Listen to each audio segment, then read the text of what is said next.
Okay, so now that the door is on and the handle operator is on, one thing you can do, which may make it easier, is kind of get this door off and out of the way.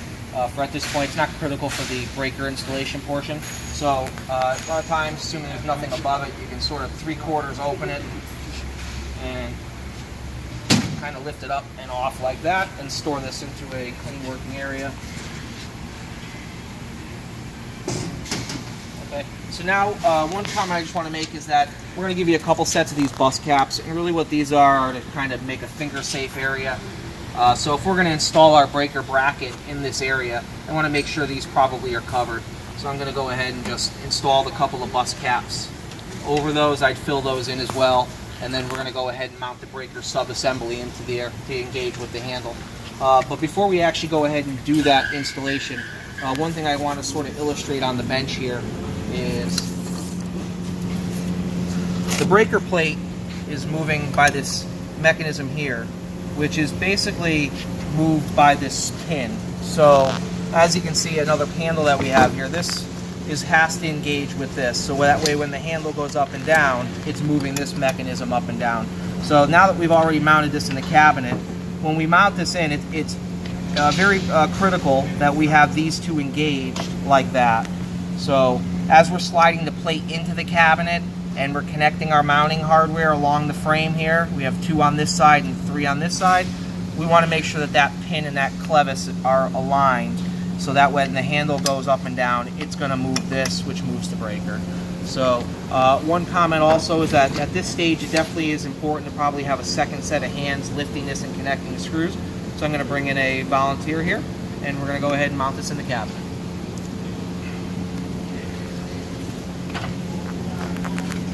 So again, if you're not certain, I've sort of circled the holes that we're using. First hole down on the very inside, next one out there, third one there, and then again you have ones across the way, 2 on this side, 3 on this side, 1, 2, 3. And again, I'm going to make sure that that pin and clevis are aligned, and I'm going to catch those screws.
This will just tighten down the hardware.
Okay.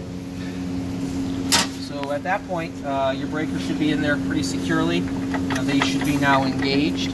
So if you want to go ahead and give it a quick operation, you would have to slide the interlock out. You can throw the breaker on. Now, if for some reason your breaker's not closing, there are some adjustments here that these plates can be slid up and down. If it's not going in the on position, this may have to go up a little. If it's not going off or resetting properly, this may have to drop down. As you can see, it's turned on and turned off here.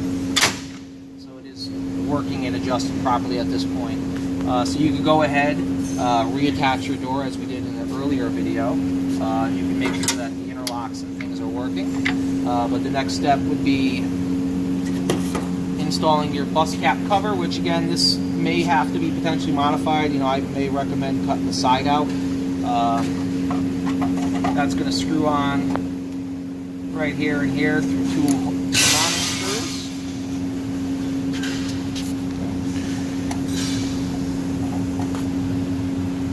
And again, based upon where you mount this breaker, if it's towards the top, you know, you may have nothing above it, which may be ideal. Then you could potentially route your cables, you know, if you could make a knockout in your divider pan and go up and out to our bus details at the very top.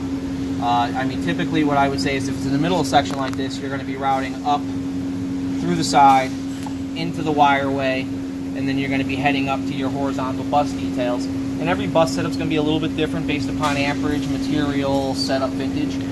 So as you can see, you got a couple of extra holes here. You know, you could try to make use of those by landing a mechanical lug and running a couple of, you know, double number 4/0 or something like that, or 3/0 or however, based upon your application. Or you could even alleviate the bolts here, install some longer ones, and connect your mechanical lug here as well.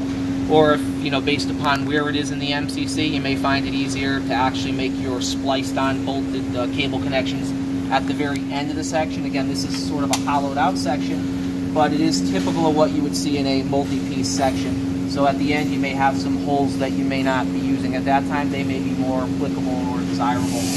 So again, you have to sort of look at your setup and make a decision on what's best. Again, you want to be as close to the source as possible, but again, you'll have to sort of make that decision when you get in front of the cabinet. So again, at this point, we're going to move on to the next video of putting the door on and checking interlocks and adjustments.